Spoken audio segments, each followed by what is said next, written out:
We have been given the green light to start panel 2, so we are going to jump right in. So welcome to panel 2. This is Contracting Complexity and the Rise of Shadowed Practices, which sounds appropriately scary. How private equity dictates outcomes. So the moment you have all been waiting for, your first CLE code, is Allegheny. And I will not spell that for you just to make sure you're paying attention. Okay? Allegheny is your first CLE code.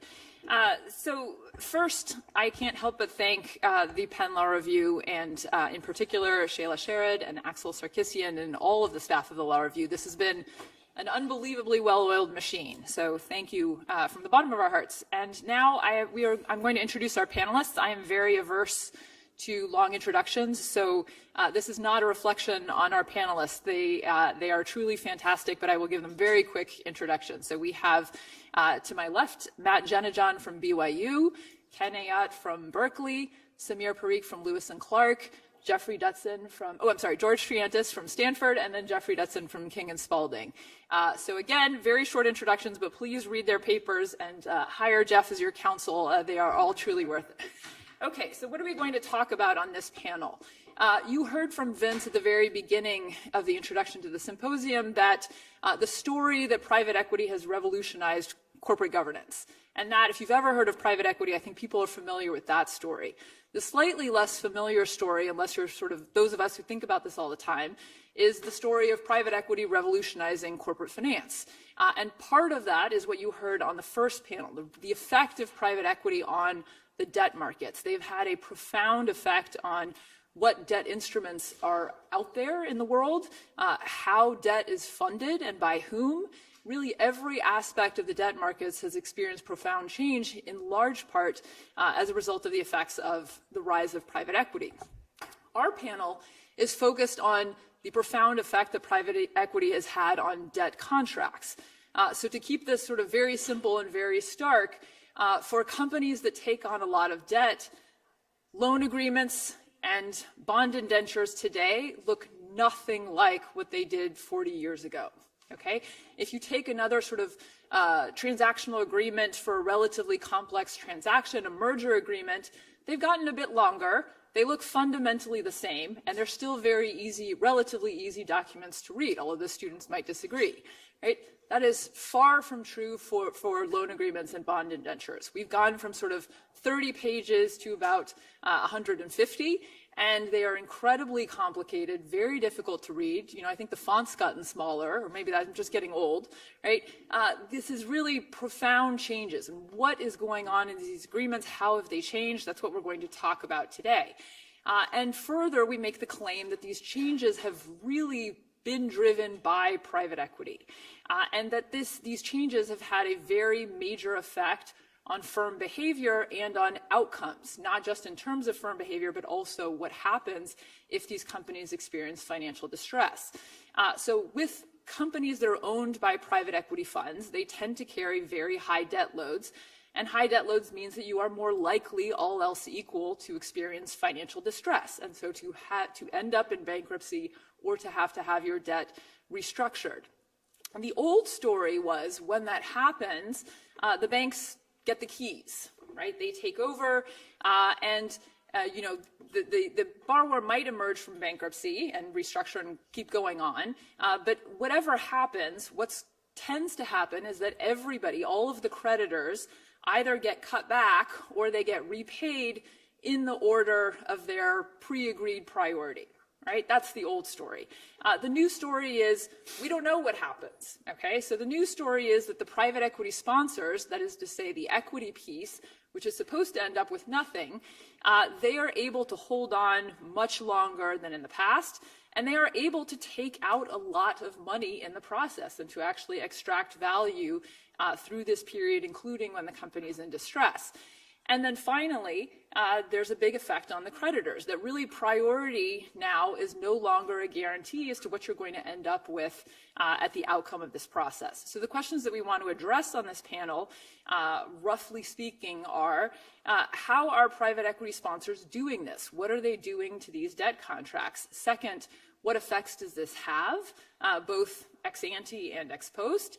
Is this good or bad? Very difficult question that we got a little bit of a hint of on the first panel, but we're going to try and tackle it again.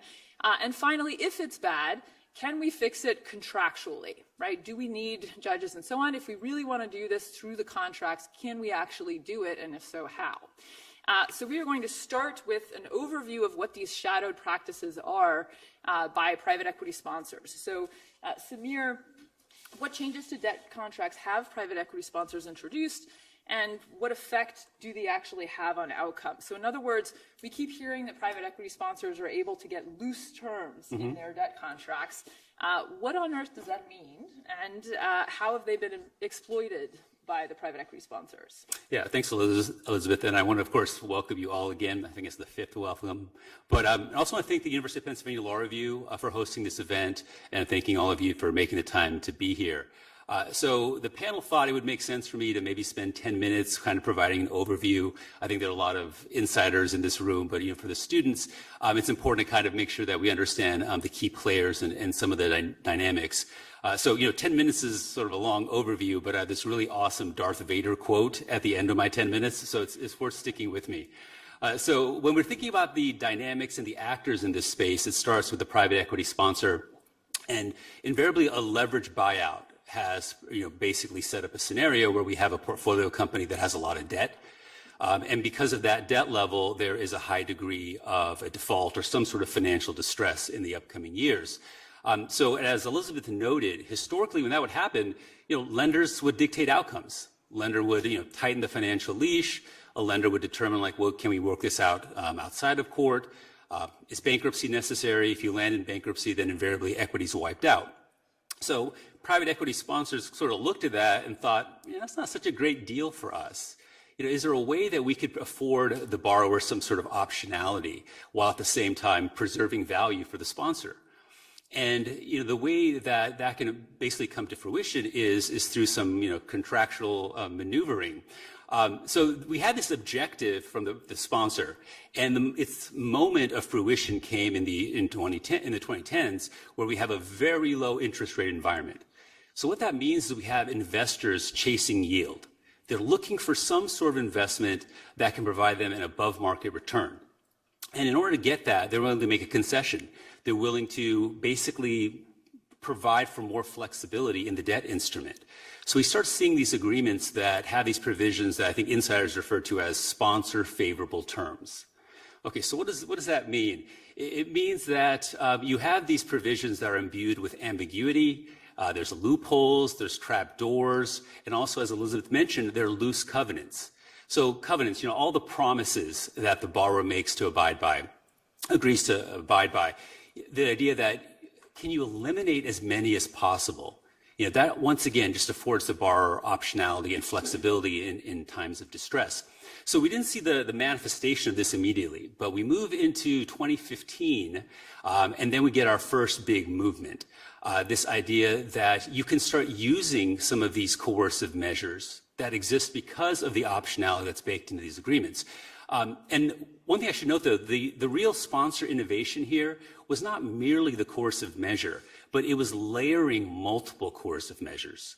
That's how they really innovated in this space. So, and we'll be talking about those measures in detail in just a second. You've already heard a little bit already from panel one, but they kind of fall into two big baskets. So the first basket is this drop-down transaction. And really that's just collateral stripping. It's a distressed borrower that's looking at a liquidity crunch or some sort of maturity payments coming due and saying, what can I do about this? No one wants to exchange debt. No one likes me anymore. And the thinking is that they're looking at their collateral package that's fully leaned up. And they're thinking, if I could just pluck out this really valuable asset that's in that package and maybe drop it in an unrestricted subsidiary, then I could borrow against it. I could do all sorts of things. So historically, right, the agreements wouldn't let you do that. But now we have these, once again, sponsor favorable terms. And there's this phrase, there's this term in these agreements called permitted investments. And it's a very ambiguous provision. But what a lot of sponsors have done is they've construed it in a way where it allows them to basically do that. Their portfolio company is allowed to basically pluck out and transfer an asset. It's somewhat a circuitous route, but it lands in an unrestricted subsidiary. And now there's a cap on how much you can transfer. But the point being is once it's transferred, now you can borrow against it. You can do all sorts of things to give yourself a little more runway. Right, so that's the first big innovation. And we saw it with the J. Crew case. Now, unfortunately for J. Crew, it didn't work. The plan was to stay out of bankruptcy, and J. Crew lands in bankruptcy anyway. So what's the lesson from that? The lesson could have been, hey, you know, these sort of coercive measures, maybe that's not the way to go. We should go back to the traditional model. That was not the lesson. The lesson was, we need to be even more aggressive in our coercive measures. So that takes us, you know, into some more recent cases. And this is also the second basket. The second basket is the up-tier transaction. And Jared already mentioned this on the first panel. And it's interesting because the up-tier transaction, once again, layers lots of coercive measures to achieve this objective. And what it really is, it's the borrower going to a subset of the lender group and saying, hey, we really like you guys, and we really like you because you have voting power, right? So in all these debt instruments, whether it's a majority or a supermajority vote, you can alter key provisions. So the borrower goes to this group and says, hey, we really like you. We have a deal, though. You know, we're in distress. You're probably underwater. Why don't we screw the little guy, like we already talked about in panel one, and see if we can, you know, work out a deal. So the thinking is that this preferred group will provide a new loan, and they'll get the super priority position, right? On top of it, they'll exchange the old debt for new debt, and they'll get a second priority position. In exchange for that, they're going to use that voting power they have. And they're going to, first and foremost, they're going to subordinate the other lenders, the non-preferred, disfavored lender group. They're going to be subordinated now to a third position. They're also going to push out the repayment schedule. They're going to waive additional covenants. Like we talked about, there weren't that many covenants to begin with, but now there's even less, right? And then the final piece is they're going to alter the no action clause. So the no action clause basically restricts any litigation that can be brought by the lenders against the borrower. So if you can expand that large enough, then what ultimately would happen is the disfavored lenders couldn't bring any litigation contesting the coercive measures that have been undertaken. So it's pretty brilliant. Right, it's a pretty brilliant maneuver if you can pull it off. And the metaphor I've used for, these are called exit consents. The metaphor I've used is basically, it's forcing a plane into a death spiral and then parachuting to safety. That's really what they're doing with the exit consents. So, you know, once again, the real innovation here is that the private equity sponsors and they've layered coercive measures. And that's been really surprising. Also keep in mind, it doesn't matter whether this interpretation is right. The point being is that if it's colorable, you can basically, as a borrower, you can create a situation where you're forcing creditors, the disadvantaged lenders in our example, are they really going to fight this to the death? Are they really going to invest the time and resources to litigate this? And the answer is they could, but keep in mind, as that's unfolding, the borrower is going to individual disfavored lenders in our example and trying to pick off people, trying to say, hey, I'll give you a little sweetener. I'll give you a little something. Why don't you defect? So even though at the time these measures are first undertaken, it looks like a pretty bad deal for the disfavored lender group, premise is that the deal could get way worse. So here's my Darth Vader quote. I'm altering the deal. Pray I don't alter it further. And that's kind of the undercurrent with this. Borrowers are very aggressive, and they've found very creative ways to force compliance. So I have just a couple minutes left, and I want to touch on this idea that this can be addressed through contract architecture, right? So the first argument, and courts are not very sympathetic to creditors who wind up in their court saying, this isn't fair. Like, okay, it's not fair, but then why'd you sign that agreement? You know, courts say, look, just make the provisions more restrictive if you don't like them. But as we've seen, oftentimes even through some simple majority voting provisions, these provisions can be changed. So that doesn't always solve the problem. So the counter argument is, okay, great, just make everything a supermajority vote. Right? If you don't like it, then just make it a supermajority vote is necessary to alter any of these, key provisions. But as we've seen, we saw this in the Incora case, a borrower will issue debt to specific preferred lenders just to make sure that they can get up to the requisite level and then ultimately vote to change the provisions anyway. So that doesn't really solve the problem. Then the response is, okay, great, make these all sacrosanct rights. You can't change any of these key terms, that's easy, problem solved. Well, if you do that, right, then the borrower doesn't have optionality. It doesn't have flexibility in times of distress. So in that case, the cure is kind of worse than the disease. Right, so that's where we've landed, where the realization is that contract architecture does not offer the exclusive resolution here. So we have to think about other options and other ways to intervene if we think it's necessary. Thank you, Samir. Jeff, I have a two-parter for you. Okay. So first question is, what are you seeing in practice in terms of these so-called shadowed practices? So when you are working on the lender side, what keeps your clients up at night in terms of what might happen in these deals? So you often hear it described politely as liability management. What are some things that you're seeing there? And in particular, what has really changed recently? There's a sense that things have gotten much more dramatic in the last 5 years.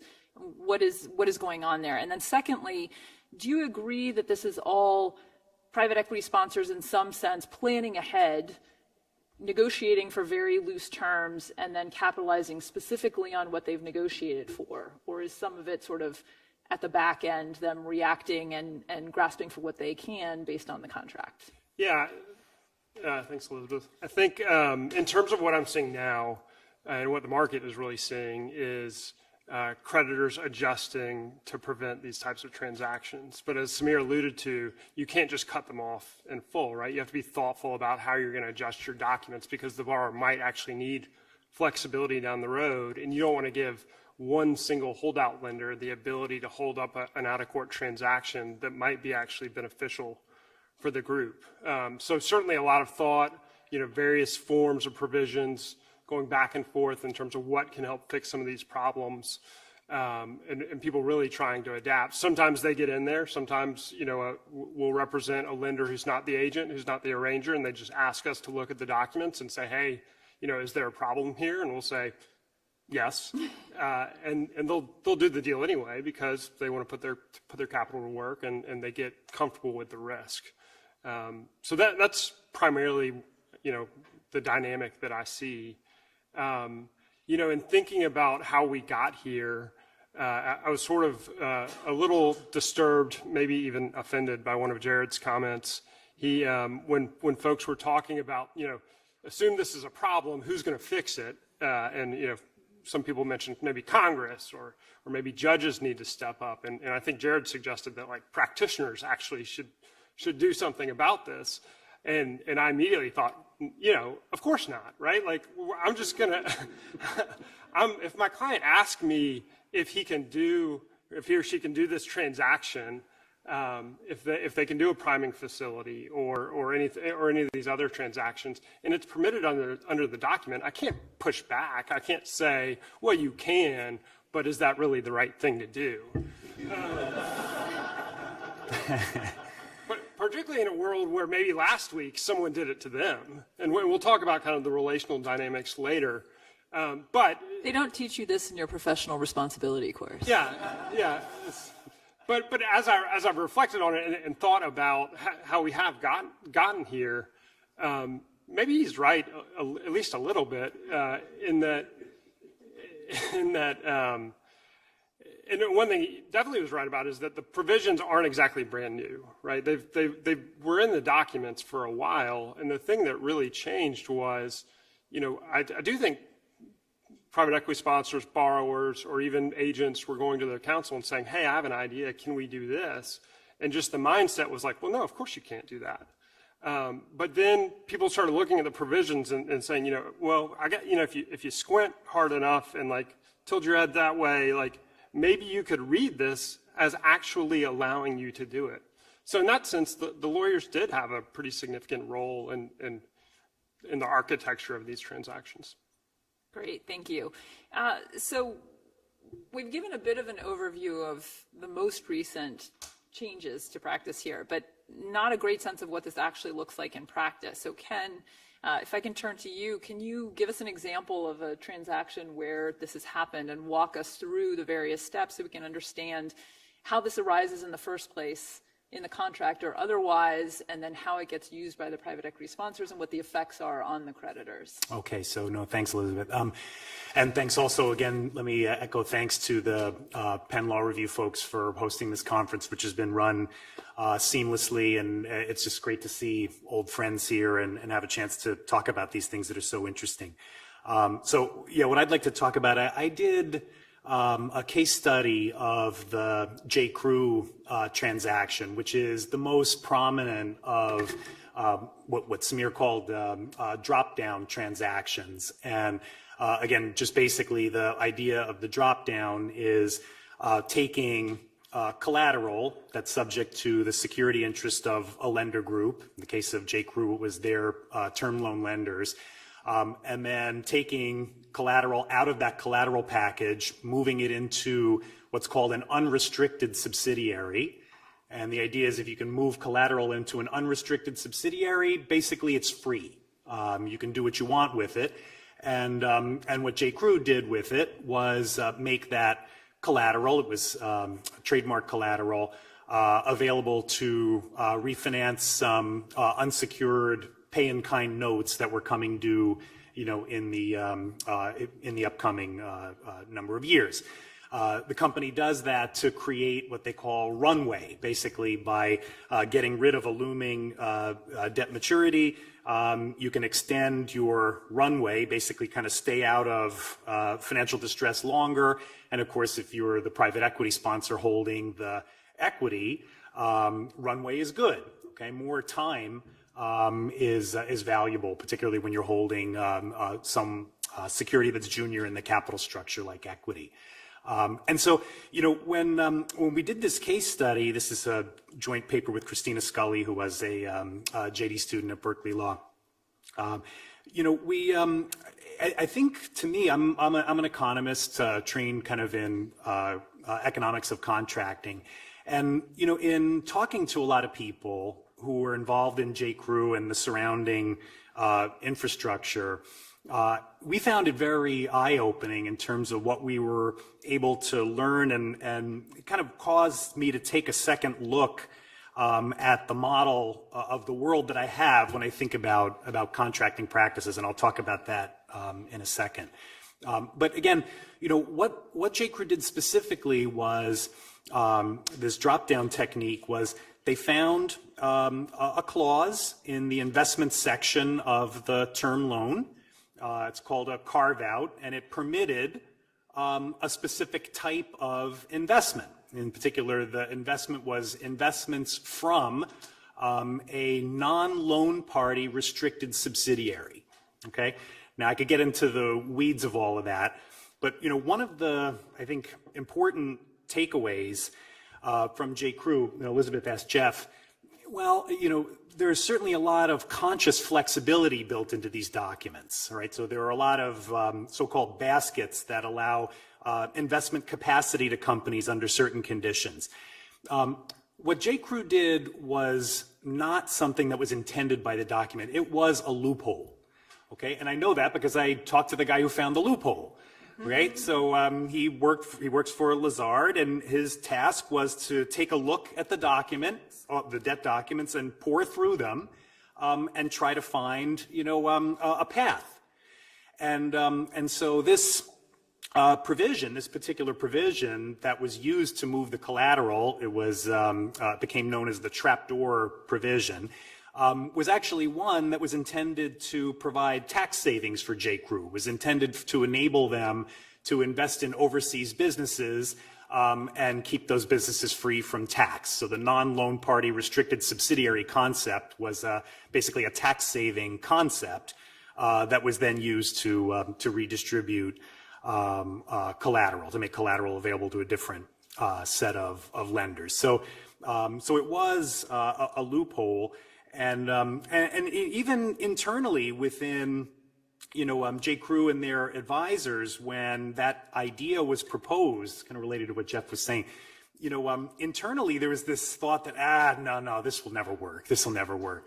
And it did work quite successfully. So I think that's kind of an interesting part of the story. I think one other, so that's the first part, is this is a loophole. And again, as someone studying contract theory, you don't normally think about contracts by sophisticated parties having loopholes that are closable after the fact, but something that you don't see up front.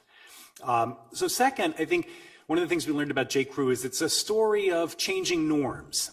That as an economist, you normally think, look, if Elisabeth has 100 cents here sitting on the table and she hasn't done anything to stop me from taking it, I'm going to take the whole 100 cents. Really, I think the J.Crew was a conscious decision to be more aggressive than what was normal at that time. One of the things we learned was there was kind of a through line from Caesars to J.Crew. Of course, Sujit's book on the Caesar's Palace coup is one that you should all read, but it's the story of how Caesars in distress, sold a bunch of casino properties off to subsidiaries they controlled as a way of avoiding their credit obligations.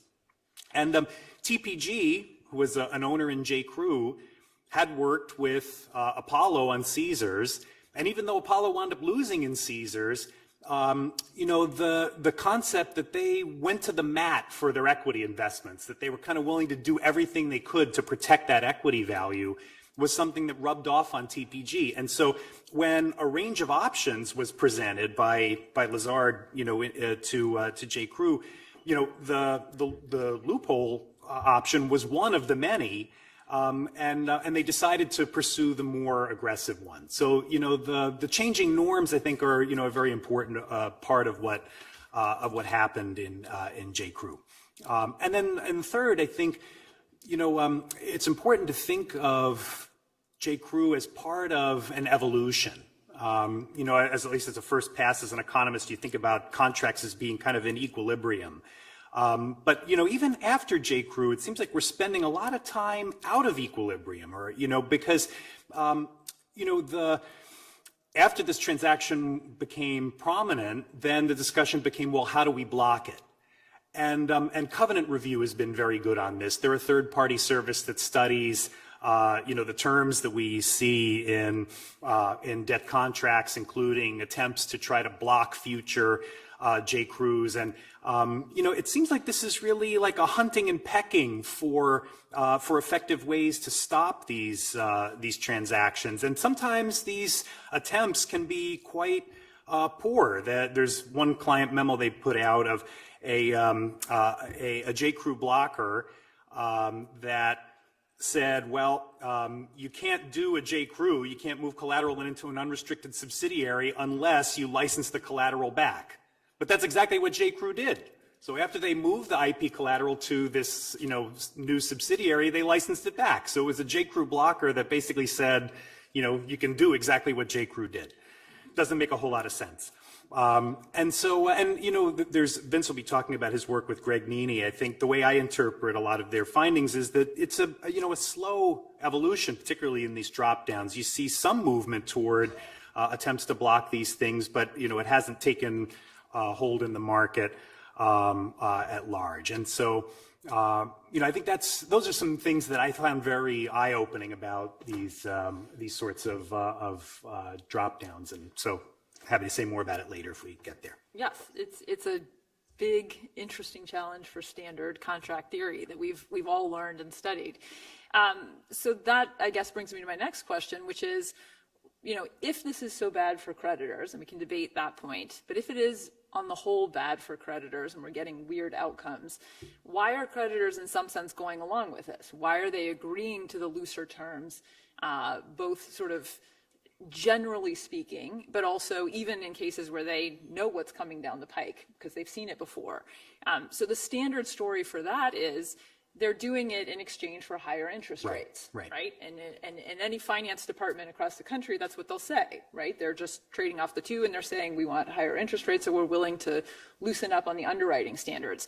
But there's something really weird about that story, or at least we need to hear a little bit more in order for that to be the right story, because why would that have changed over time? So why is it that suddenly private equity sponsors care more today about having lots of discretion than they did in the past? And why is it that lenders care more about high interest rates than they do about underwriting than they did in the past? So if you loosen up underwriting and you get bad outcomes, your return isn't going to be higher, right? You're actually going to end up with the same rate of return. So why are they willing to make that trade-off increasingly so today rather than before? So George, I'm going to turn to you. What else is going on? Is there some potential for a market failure here? Do we buy the market story? What are we missing? Thank you, and thanks to the organizers for this conference as well. I was actually surprised in the last panel at that there was almost unanimity about the fact that this isn't such a big deal. It's happened before. Changes are incremental, and I certainly came to the conference with a similar sort of approach. So if the first question is, why have these things happened, these bad things happen, and why have creditors allowed them to happen? And we'll later talk about how they might be fixed. But what's foremost in my mind is actually something that happened about 2 or 3 weeks ago when I walked out to my car and it wasn't starting and there were problems. And lifting up the hood, I saw a little nest that had been made by rats, and the rats had chewed up the electrical system. I found out that this has been happening across the neighborhood. My reaction was, why can't they make, wires that are impervious to rats? Or why don't cars come with repellents for rats? I mean, wouldn't that be really easy to do? And especially since basically it wasn't just me, it was the whole neighborhood. There was a norm change apparently with the rats. They found out that they could go nest under the hoods of cars. So, of course, then I thought back, when did I buy the car? It was in 2021. It was a Honda. And that was a time when actually the bargaining power changed, right? And there were fewer cars and more customers changing cars. And I said, oh, that must be why they don't put this protective stuff around because they can get away with selling cars that aren't impervious to rat damage. Well, of course, that's all a joke. I mean, it did happen, and it was $2,000 in repair costs. But I think you can see the connection between that and this, which is, yes, the one thing that went wrong with this otherwise perfect car is that the rats got under the hood. But there were so many other things that went right. But what was I focusing on? What went wrong? Even though there's a relatively easy fix for it that the car manufacturers could do. The second thing that's ridiculous about that story is that, of course, the reason that the wires were vulnerable to the rats had nothing to do with the bargaining power or the fact that I bought it when there was a lot of demand compared to supply.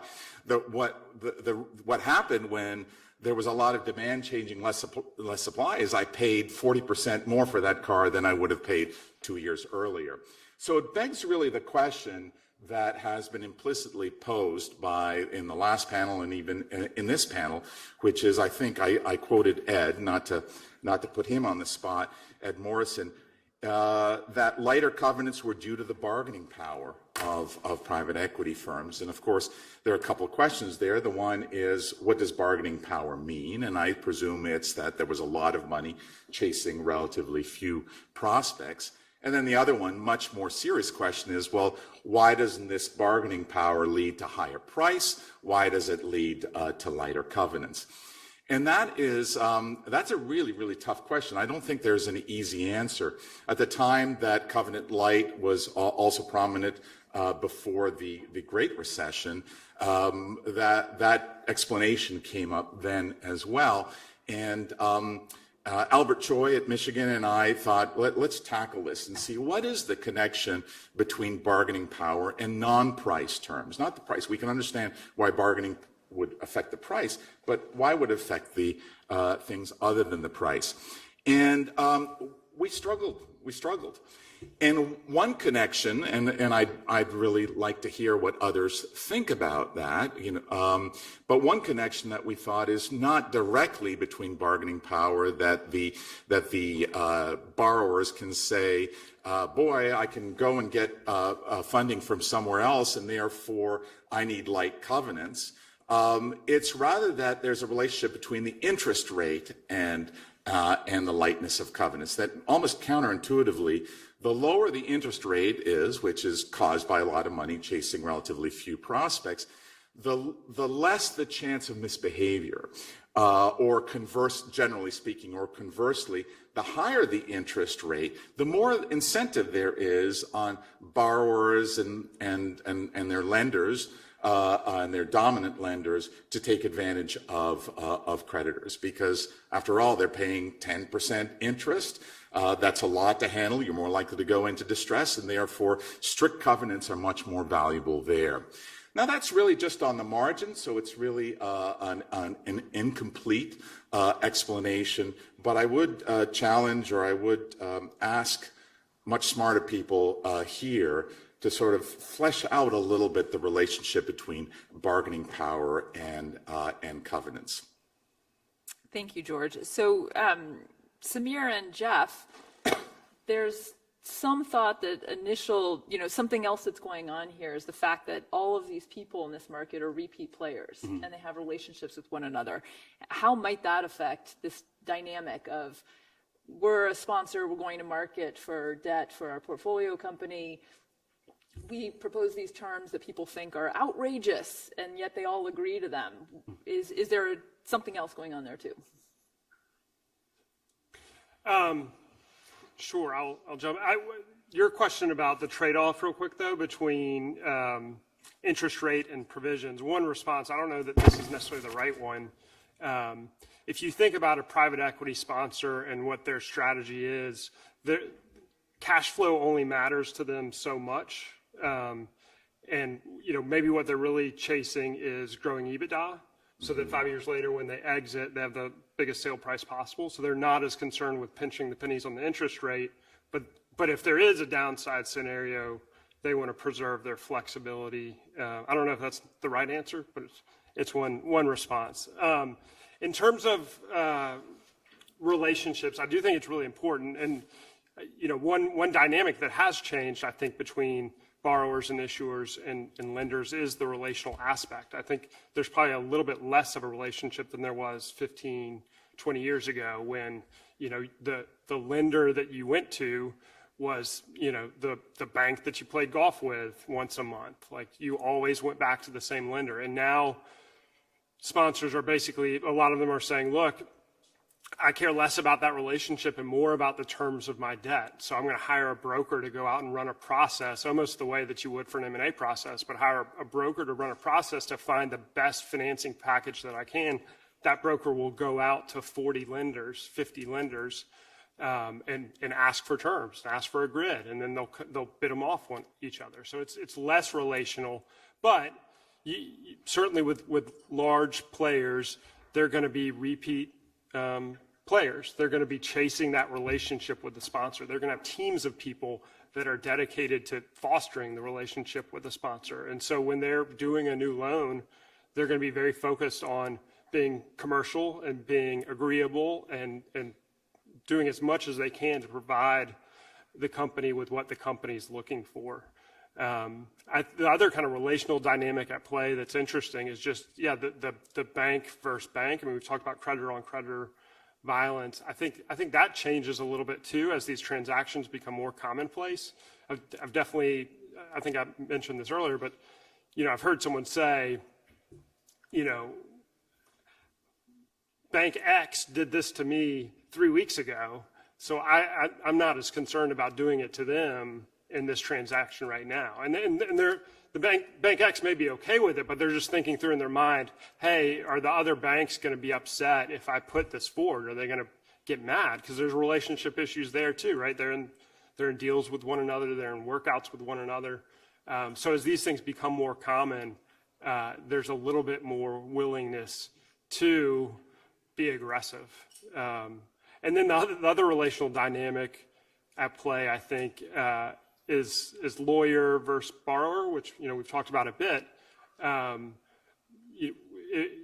seen an instance where I was representing a lender or a group of lenders, and we wanted to do a certain transaction that we felt like worked under the credit agreement. And again, it gets back to kind of being comfortable with these provisions and comfortable with the way they work, and not having this sort of instant aversion to doing something like this.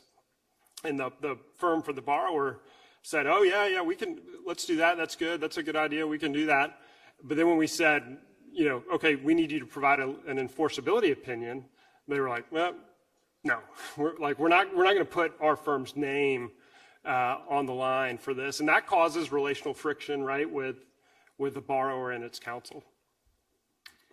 Yeah, and the idea of creditors being compliant in this context, I think in terms of, we already talked about why do we have sponsor favorable provisions in these agreements. A lot of that is driven by the interest rate. A lot of that is driven by investors and lenders chasing yield. But then we also have creditors being somewhat compliant on the back end. After this stuff blows up, after there have been coercive maneuvers, creditors still kind of go along, right? There's an initial, usually there's some complaint filed or some attempt to stop it. But oftentimes as that's unfolding, you'll see that the borrower will reach out to certain groups who have been disfavored and say, hey, I'll give you a sweetener, we'll give you a little something, why don't you defect?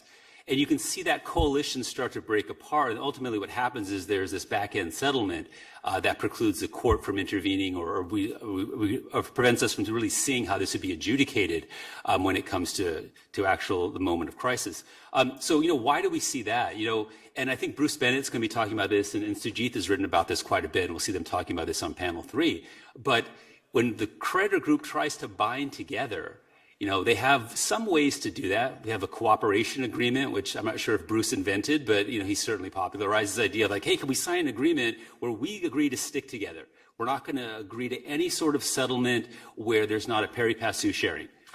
Okay, well, these options are out there, yet we still see creditors defect. We see those breakdowns. Why do we see that? And this goes back to, I think, a little bit what Jeff was talking about. There are relational dynamics here that even though there are more non-bank financial institutions invading this space, but at the same time there is still a repeat player model. And by that I mean, if you're Apollo and you have a lot of these deals and individuals can participate in these deals, and they tend to be very lucrative, there may be a specific dispute between Apollo and maybe Oaktree or some other entity. Apollo can lean on that entity, that counterparty, and say, look, yeah, this is a $100 million dispute, but are you going to ruin a multi-billion-dollar relationship? Because Apollo keeps receipts. A lot of these large private equity sponsors, they keep receipts. So if you're on their blacklist, that's going to prevent you from participating in the next transaction. So that's what I think we're seeing. Why are creditors somewhat compliant on the back end when these things happen? It's because of, yes, are they really going to fight these and to litigate these contractual terms? That's an issue in of itself. But it's also this idea that there's relational leverage that can be exploited. And that's not oftentimes discussed and not always something that's top of mind. Actually, if I could add to that, and I wanted to ask Jeff a question about this this is just an anecdote that I've heard, and I'm curious to see your thoughts on it.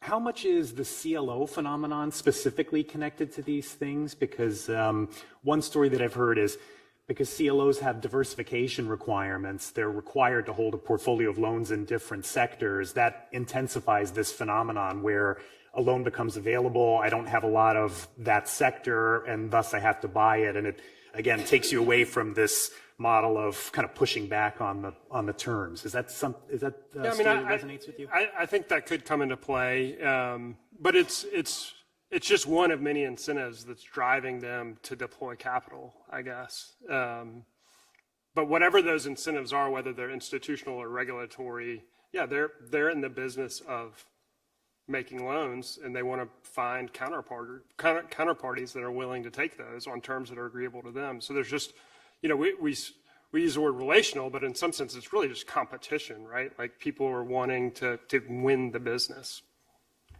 Great. So next question I had, Ken, I'm going to return to you, which is things are changing very quickly in the markets right now. Interest rates are going up. We're probably headed towards a recession. And so bargaining power is going to shift to some extent away from borrowers and a bit more towards creditors. And so if creditors said, okay, we realize things have gotten out of hand, we actually want to change our contracts and prevent all borrower opportunistic behavior. Could they do that? And no way. Why or why not? Okay, tell us why. I think I've heard this described as whack-a-mole. Even if we can block drop downs, even if we can block up tiers, my impression is that a lot of this is all kind of fighting the last war in a way, and that there's a constant evolution, on both sides of this. There's an evolution kind of on the, the lender side, getting some pushback on the terms. But then, the question is, are we just going to see this move to, a different kind of transaction? I mean, I'm working on a case study now of JCPenney. It's not a private equity sponsor case, but it's one where basically an up-tiering happened through bankruptcy in Chapter 11 by rolling up an undersecured loan and making a priming dip loan and stuff. And so in bankruptcy court, you can do maybe even more to a minority than you can do outside of bankruptcy, because if you can, get a quick plan confirmed, you can shut the option value of the juniors down entirely. You can, kill them off entirely in short order. And so I don't know. I think I'm skeptical about that idea, because these documents are so complex and capital structures are so complex, and parties are very sophisticated in bringing that sophistication to bear to find workarounds. That I just think this is a long-term phenomenon that may even be intensified in a world of higher interest rates, because the more plain vanilla option of just going out and borrowing new money from someone else is now more expensive. So maybe that even intensifies the desire to try to do some kind of creative transaction. So I'm skeptical about that. Yeah. So that point about complexity of the contracts is incredibly important. So we have this weird world where we have these, 150-page documents, and you think these have been looked at and negotiated by the smartest people in the markets. They should be airtight, right? They have thought of everything. They have put everything in here. And yet you and I have both thought that in a weird way, that sort of specificity in these contracts and the incredible complexity of these contracts actually makes it easier for opportunistic behavior on both sides, particularly the borrower side, but not just on the creditor side. So George, can you help us out again with some theory here? So what are sort of the theories of contract drafting that come into play here? What is an optimal contract to begin with?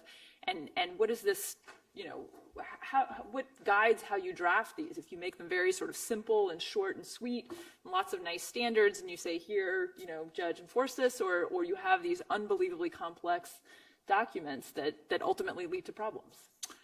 Thanks for the invitation to address this, and I'll take a little bit of a detour as you're inviting me into a theory of contract design. But let me just start kind of as a preview, saying that 150 pages in these loan documents is nothing compared to the tax code and regulations. And so that's where I'm going to end up, in the sense that whack-a-mole is what the IRS has been doing for ages, and playing that game. And it could be that having vaguer terms, more what we're calling standards in contract design, might help. So when you look back over the last 25 years, there is a very active field that several people on this panel have participated in, on contract design. And one of the important themes in that is the choice that drafters or designers of contracts make between specific or precise provisions, which are called in this group of people doing work, rules, versus vaguer provisions, which are standards. So a standard might be best efforts, reasonableness, material, these sort of words that essentially delegate to the courts, to the adjudicator later on, the discretion to inject it with content based on the context, based on contextual evidence. And as I said, over the last 25 years, there's been a body of scholarship as to how and in what circumstances it would be optimal for parties to choose specific or precise rules versus vague provisions in their contract. And conventionally, the trade-off is between front-end costs and back-end costs. So you could spend a lot of your time drafting 150 pages, and that's a lot of time even if you're relying on precedent there. But if you don't, if you have relatively vague terms, which might be reasonable, best efforts, things like that, then that's going to increase the back-end costs, the costs at litigation, because it's going to cost more to litigate. There's also a risk of error later on if you haven't been specific what reasonable meant. In the contract, it's just going to invite the chance that a court is going to rule in a way that is inconsistent with the party's intentions.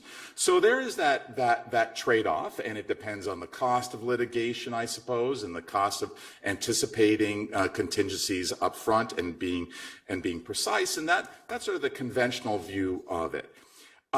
It becomes a little richer when you look at the life of a contract as including a lot of things in between the drafting of the contract and the litigation, renegotiation, the decision to perform or not to perform. If there's a dispute, settle it without going to court, without having to spend a lot of money in litigation. And once that model is extended, there are many other trade-offs, there are many other factors that are relevant. Well, to take a factor that is germane to the discussion today, actually it was a little over 20 years ago when starting to work on contract design that it occurred to me that rules, and it's very apparent today, that precise provisions in contract invite avoidance, invite investment in avoidance, and of course invite the inefficiencies that avoidance cause. And in a model, loosely speaking, a model, essentially a promisor has a choice between investing in performing or investing in avoiding its performance. And there are times where it makes more sense to invest in lawyers, point to Jeff and his colleagues, than it is to actually do what you promised to do. And it is very similar to tax, right? Instead of paying your tax, why don't you pay your lawyer to avoid the tax? And the whack-a-mole process that can identify continues to this day, of course, in tax regulation. Now, one thing, of course, that can provide a solution is if the tax rules or the contract provision has more of a standard, right? Looks at substance over form and constrains the ability. I mean, a rule gives a nice target.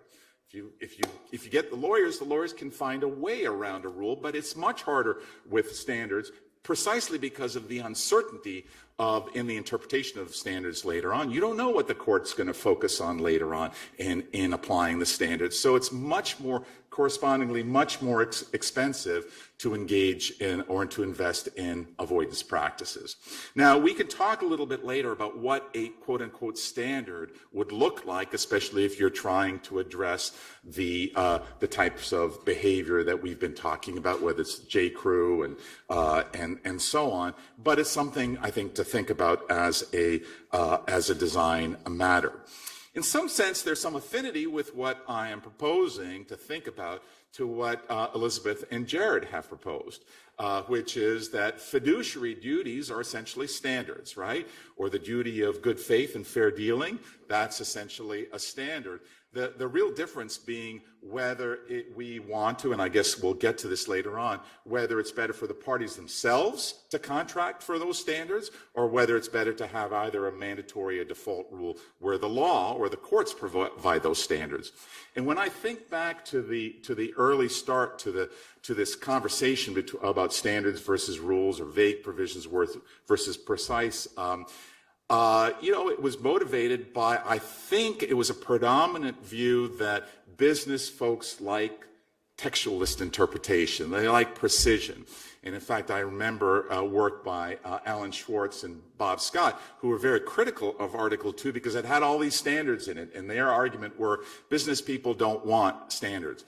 In fact, if you look at commercial contracts, they're replete with standards, good faith requirements, best efforts, and so on. And the question is more,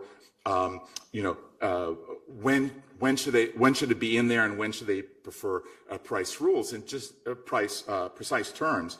And just as a final comment, what they said in their critique of Article 2 is if the parties want standards, they can always contract for them.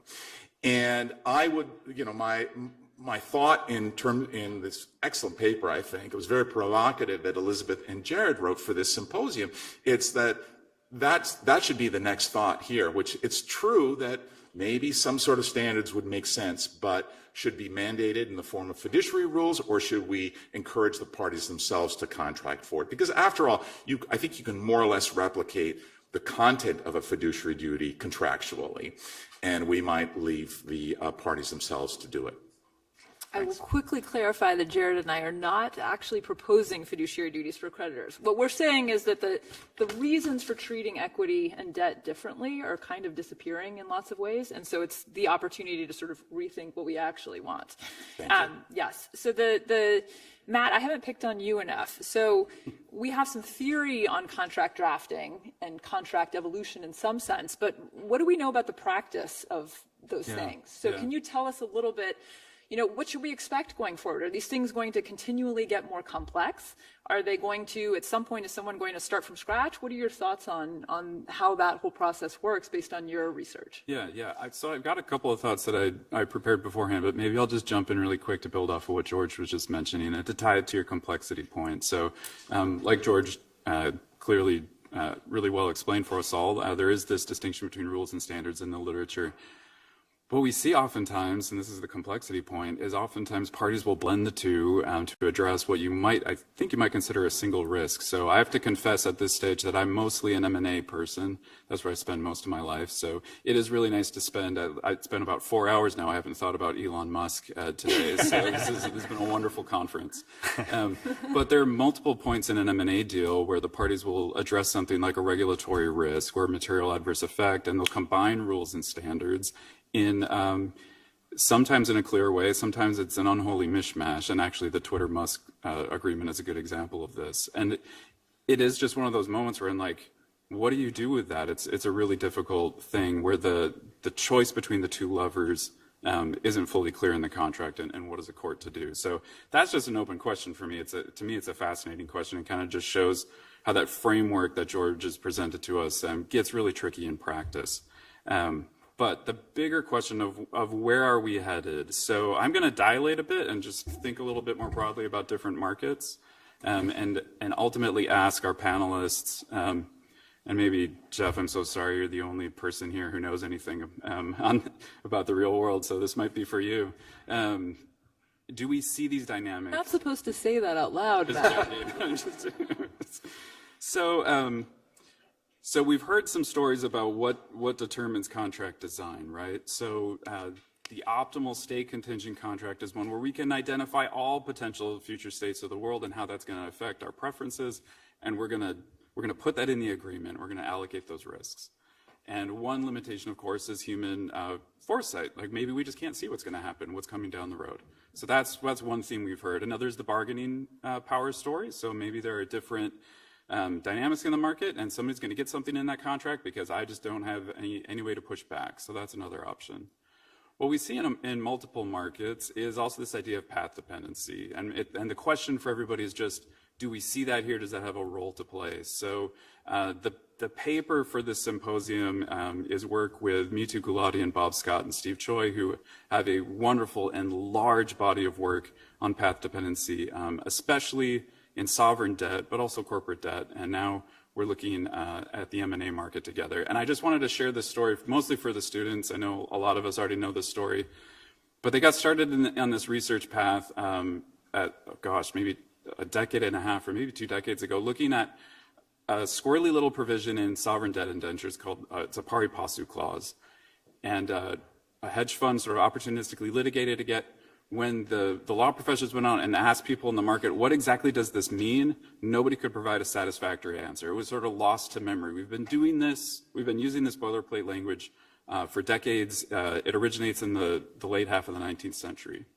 And these are very expensive Wall Street law firms that can't actually provide a straight answer on what this provision means. So what might explain that? What explains boilerplate stickiness? So one option is a very rational response, which is the market expects certain terms to be standardized, market terms, and if anybody deviates from those terms, that's a red flag. Like maybe they have some private information that suggests they're not going to be a reliable counterparty. So that's one possibility. The delightful story that Mitu and Bob dig out is what they call the 3.5-minute transaction. This is for all you students out there. Is a bit of career advice. So they were asking partners at these large law firms, how do you design these indentures? And one partner told them, look, to be honest, we do this thing in 3.5 minutes. I tell an associate to go get the template, they change the party names, and they change the price term, and we're done. And students, you can go get paid over $200,000 a year to do just that. You can go home on Thanksgiving and tell all your family I'm an expert in copy and paste. Now, why might that be? Maybe it's a lawyer risk aversion story. Maybe there are more venal explanations for it. But you've got sort of two ideas on why contract design might be more complicated outside of information asymmetries or bargaining power. Maybe people get locked into things on a behavioral basis, for example. What we often see in complex markets is a coordinator. So an institution might be a trade association that facilitates coordination in the market, shifting from one market term to another. And I think that's the question I have here is, do we see that? And I thought I don't want to bore you all too long, just share a quick story about what this paper is about in here. It's an M&A paper. We're asking ourselves, what happened to the evolution of the fraud carve-out in private target acquisition agreements? In a private deal, oftentimes there will be an indemnification regime that limits the ability of a buyer to seek recourse against a seller in case certain reps and warranties are breached. There will be a carve-out, however, in case the seller straight up lies to you, right? Then we say, well, the indemnification cap is going to apply. In 2006, we had a coordinating event in the market. Then Vice Chancellor Strine provided an opinion in Avery Partners that clearly told the market how to do this contractually. You can design the fraud carve-out in a way that allows you to specify what types of fraud will trigger the carve-out and which won't. But what we see is nobody actually does that for over 10 years. So it's like, what is happening? So we run a quantitative analysis and can't really find any story there. So we've been going out and doing practitioner interviews with judges. And it's this fascinating story where like nobody really knows what's going on with this particular, and it's an important term, it's a negotiated term in the contract. So there is this puzzle of how do markets learn, and so it's just an open, maybe just to start with Jeff, I don't know, do we see these path-dependent dynamics with these contract terms that we're looking at? I'm going to interrupt with the very important announcement of the next CLE word. We have Piedmont. Everybody, Piedmont. Okay. I think there's certainly a degree of that, but I do think the markets and lawyers they're adaptable and they change and they follow things. I don't have a good explanation for the fraud carve out not changing for 10 years, notwithstanding the court's clear direction. But the market is always evolving, and the world we're in right now is very different than the world we were in 12 or 15 years ago. And I think thinking about that change and thinking about the covenant light theme, I think one reality is you get to in this next cycle, we're going to get to a default situation at a time when it's probably clearer where the fulcrum security is. And it's going to be the lenders. It's not going to be the equity holders. So whereas before you might end up in a default scenario and be in a situation where the company needs money and the private equity sponsor is going to put it in on maybe a subordinated basis or as equity, and that's fine. But in that, like what we're seeing now, right, is the sponsor's like, I'm done. I'm not going to fund this anymore because I'm last in line, and this is I'm so clearly out of the money. And so then lenders have to figure out a way to get money in a way that they can get it back out. So I say that in response to your question just because everything's always changing, and we all adapt, and that to me seems like the biggest change that's coming. And the response to that is, okay, lawyers are figuring out creative ways to get money in on a first out basis so that you can get lenders that are willing to I think the other reality is like the lenders that are doing these transactions or the private equity sponsors that are facilitating them, it's not necessarily a money grab, right? I mean, they could be in a situation because of the covenant-like nature of the loans where if they don't get money in, the company's going to file bankruptcy like in a week, and that's going to be horrible for everybody. Yeah. So they're really trying to solve a problem that's going to benefit all of the stakeholders, including employees, including junior creditors, including trade creditors. Could I ask a follow-up, Elisabeth? Is that all right? Hey. Yeah. So is there a sense, Jeff, like on who adapts quicker? Is it like high volume advisors? Is it actually low volume advisors that are willing to take risks, perhaps? Any dynamics like that you might see? When you say low volume advisors, what do you mean? Like people who are? It's a good question. Are you talking about the law firms, or are you Yeah, talking about the underwriters? And I was thinking about the law firms, Yeah. but yeah. So with respect to both the quantity of the deals you're advising on, but maybe the sophistication of your clients. Yeah, I think you're going to see more adaptation at sort of the higher value level. Maybe I'm saying that just because I'm at a large law firm and that's where where we operate. Yeah. Okay, so now we get to the hard question, which is this good or is this bad, right? So we've set up this framework of we are actually sort of contrary to the sovereign debt world. We're in a market where these contracts evolve unbelievably quickly, and they have evolved unbelievably quickly even over the last 10 years. And we are suggesting that there are some surprises going on in the markets. If you talk to people in the debt markets, they say, we've never seen anything like this. This is the most unbelievably aggressive behavior that we've seen. And these are people, who deal with this day in, day out. The distressed debt world is a scary world, right? These people are fun to talk to at cocktail parties, but they're all sociopaths. It's really, they're willing to step on each other's throats. And so why is it that we're talking about this? Why, we gave a sense of what has changed in the contracts, but in terms of, is this something even worth thinking about? Why is this materially different in some way? And do we think overall, are these evolutions favorable for the markets or a bad thing for the markets? Why should we feel sorry for creditors? Bruce Bennett wanted me to say, and this is an excellent point, that there are retail investors in the debt markets in the sense that loan mutual funds are a huge player in this market, and so your grandparents are holding high yield bonds, and so it does matter to some extent the changes in the debt markets and the equity markets. The debt markets have become less institutional in some sense, more retail focused, and the equity markets have become more institutional. And so in some sense that playing field has been leveled, but I've talked too long. So each of you, what are your thoughts on this? Is this actually good or bad for the markets? And if so, most importantly, why? In what sense? Ken, do you want to start? Yeah, I think the last panel touched on this a little bit, and I think it was Ed who mentioned this. What are some of the costs of these kind of reshuffling transactions? And one of them is kind of like the influence costs that all the legal effort that goes into up tiering and drop downing and all that kind of fun stuff is costly. And when it's kind of interesting when again, I'm working on JCPenney now, but when I call some people connected to that, the lawyers who were representing kind of parties on the wrong side of that deal, I expected to get kind of pounding the table and this is horrible, but I really kind of got more of it's not so bad, and I think it's because they're working on the other side, in other transactions. So I that's my take on it. But I think there's one other cost of this that hasn't been brought forward from a theoretical point of view. When we think about secured debt, and David Skeel mentioned, this is interesting new developments because it takes place in the world of secured debt.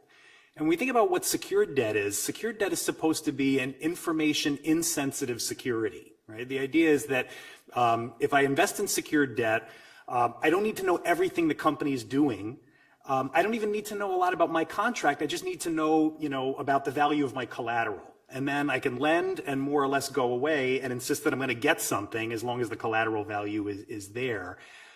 So I think having a space for information insensitive debt is important. And I think these transactions flip that really on its head because, you need to know what are the terms of the document, which is a very information sensitive question. And am I going to wind up in a majority coalition or a minority coalition? And so I think, these CLOs who are often on the wrong end of these transactions, I think there are vehicles that are, attempted to create diversified pools of information insensitive securities. And I think these transactions kind of undermine the intent of that framework, and I think it could be bad for efficiency, in addition to the costs some others have mentioned. I think that's exactly right. That's the way to look at it, is that in a way this poses a big problem for pricing, which is it's supposed to be that you look and you see which tranche you're in and you say, okay, I know what my risk profile is going to be. And now that's sort of up in the air. Your risk profile looks very different and you're not entirely sure what tranche you're going to end up with at the end. Yes, anyone else? Yeah, and I think, just following up on what Kenneth said, I want to go back to Ed's question, is coercion bad?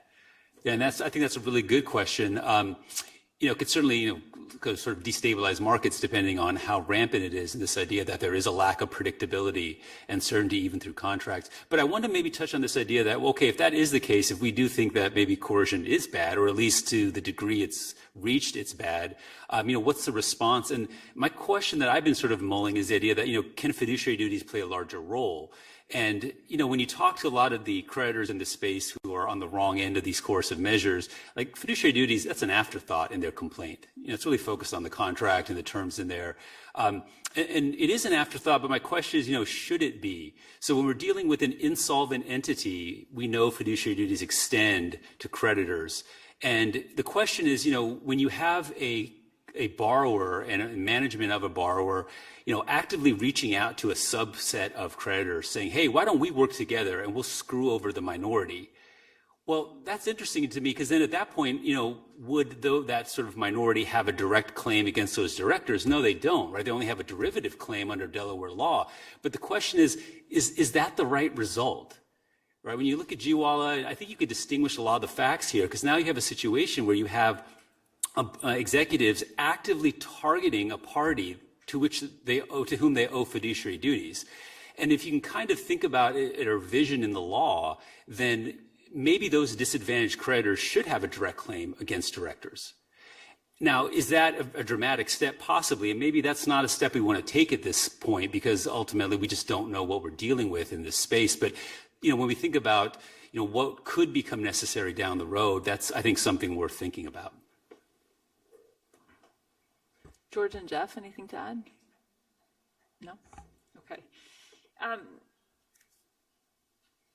One question I have is, if we think, one argument for why this is bad is that the unbelievable complexity here of the capital structures and of the contracts makes pricing difficult, and it leads to a lot of sort of ex post opportunism, which is also somewhat inefficient or can be inefficient. And so, in some sense, the market is a victim of its own success, that syndication and securitization have worked so well that essentially we've gone past the tipping point where it's actually no longer lowering the cost of capital. It may actually be increasing the cost of capital. So one question I have is direct lending potentially a solution to all of this? So you replace the hundreds of creditors with a single tranche of debt provided by a single lender, and suddenly all of these fights go away. You just are left with the fight with the borrower. This is something that I've been thinking about a lot and want to write about, but in the real world, do we think there's a space for direct lending, not just because it's a different product, but also precisely to get rid of all of these problems and eliminate all of these transaction costs and all the uncertainty and all of the pricing difficulty? I guess it undermines the diversification idea, though, right? I mean, so I guess the CLO phenomenon is all about trying to give the investor side more diversification, and this would work against that. I guess you'd lose that benefit. But that's... Well, who in the audience knows about sort of the pricing of direct lending versus syndicated lending? I think it is still higher, but I'm curious. I think you could make the same argument about unitranche, too, in that you tend to, or at least what we tend to see is, you have a senior lender that's partnering up with the same last. It's not always the case where you find a partner, but when we have clients that are thinking about getting into unitranche, we say, look, find your last out partner, come up with your agreement among lenders, and that's going to be your form going forward. And it's the relational issue, and when you're in the same, when you're in a deal with the same junior lender, deal in and deal out, it changes the dynamics a lot in a distress scenario. Great. So, go ahead. So I thought that any conference on this topic should mention COAS at some point. And there is an application here, of course, which is this COAS's work on market transactions versus integration versus hierarchy. And when you have one lender, the institutional lender, holding a big portion of the debt, that's like integration, right? It's not relying on the market. Whereas when you have an originator who's selling off all that stuff, then you would have more of a market organization. So the question might be restated as to why has the evolution moved towards relying much more on market and much less on integration? The answer would be that prices provide information, which is the advantage of the market, but that relies on an assumption that things can be accurately priced. And we may be reaching a point here where a lot of the aspects of these different pieces that are being distributed can't be accurately priced. And indeed, if I can just connect that to the problem of innovation, of actually lawyers coming up with the fixes, I had a student actually a couple of years ago who said, I think I want to become an academic. And I said, why? And he said, well, I'm sitting there and with these 3.5-minute transactions, I want to read the contract. I want to learn from it. And in fact, I think I've got some useful changes to make. And as soon as he said, I've got some useful changes to make, the partner came in and said, no, you don't. That's not what you're paid to do. And so it's that the time to innovate or the time to improve the contracts, it doesn't really accrue enough of a gain to that particular client. It may do it across all clients.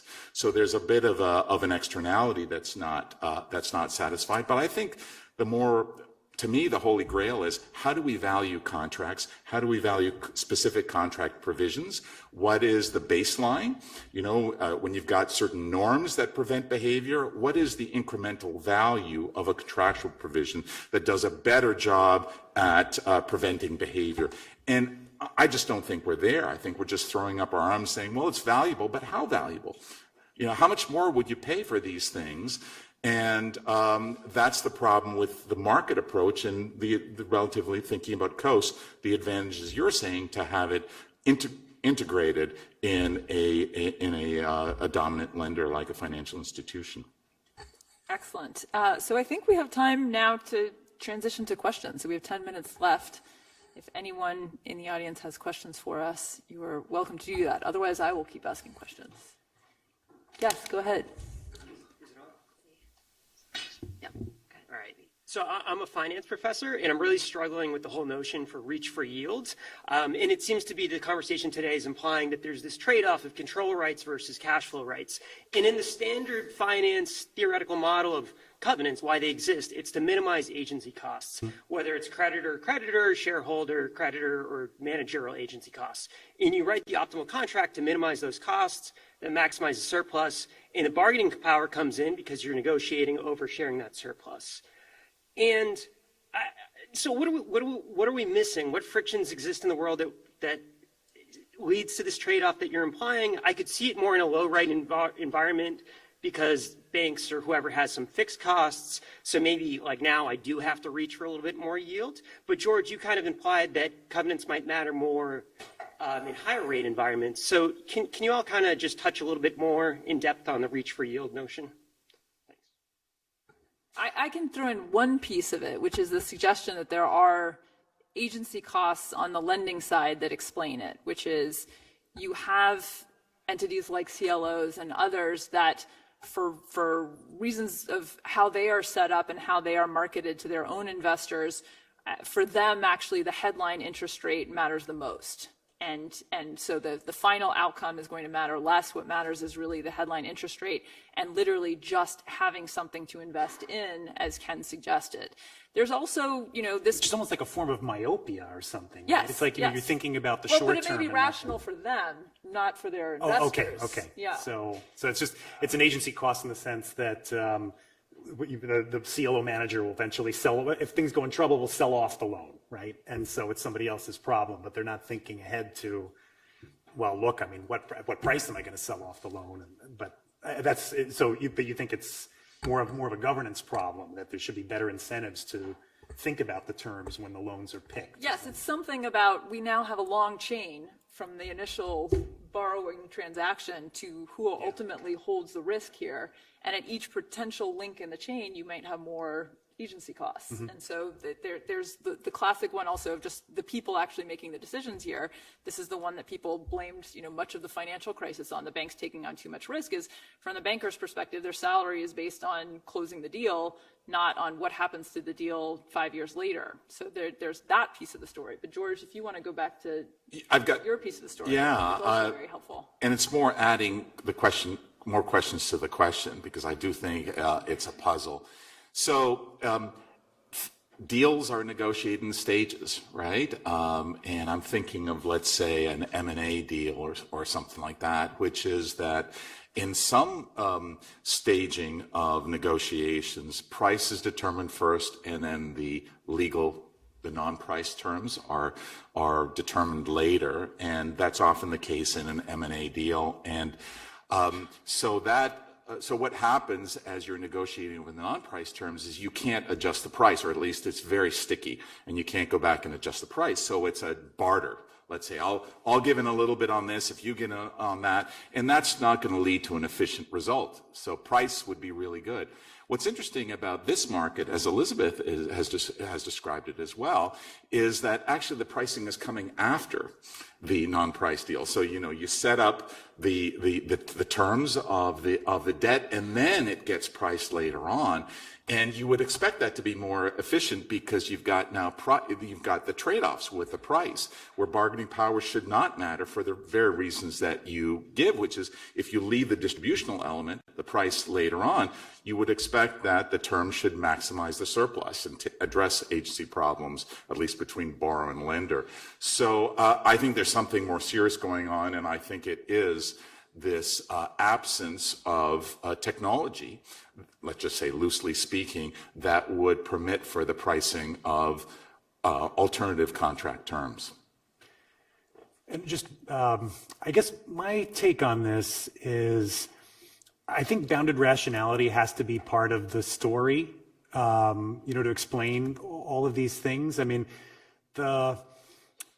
it's hard for me to see how you would, a J.Crew type maneuver, stripping collateral from your lenders, would ever be something that would be an efficient term in a contract, that you would ever deliberately give your lenders or your borrower the right to move collateral away from you. But the question is, in advance, can you think of every possible way to stop that? And so I think that, at the time of J.Crew, the risk of unrestricted subsidiaries, broadly speaking, was known. And there was a deal Iheart that happened before J.Crew that dealt with, unrestricted subsidiary maneuver. So that was broadly known, but still J.Crew was able to do it, through this, aggressive and clever interpretation. And yet, after the fact, when you go and look at that trapdoor term, a one-word change to that trapdoor term could have stopped the specific move that J.Crew did. If you added the word cash before the word proceeds, you could stop the specific move that J.Crew did. But, thinking about that in advance before they did it is a much harder scenario. So I think it's more like the inability to commit, in a world of bounded rationality. That's, Super quick follow-up. We are a little bit conflating two big ideas in terms of like maintenance covenant. When we talk about covenant light, that's removal of maintenance covenants versus kind of these negative covenants. And I can totally see it in terms of like, there are the loopholes in the negative covenants. The optimal contract, that was just a mistake, right? But we're still seeing dramatic loosening among maintenance covenants, and that is your ex-ante contingent control rights. We can't figure out everything out on the front end with perfectly complete contracts. So, in times of distress, you trip that financial covenant, and then we can renegotiate still before bankruptcy. So it's useful to separate those two. Yeah. I think there is a definite separation between the loophole and the general covenant light phenomena. And I think you could tell an efficiency story for that part of it. I mean, again, when you now in this world of dispersed secured debt, renegotiation is more difficult, and so opening up more specific, opening up more flexibility for the borrower in that circumstance could be an efficient way to go. And that seems reasonable to me. It's the loophole stuff that I think is hard to justify from an efficiency standpoint.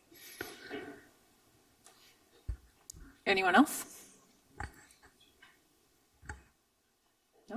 Okay, then I will give the final CLE password, PSA.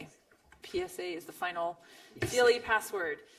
So thank you so much to the panelists. I really appreciate, many of you flew out from the West Coast. Fantastic to have you here. Jeff, Matt, thank you so much. Really appreciate it.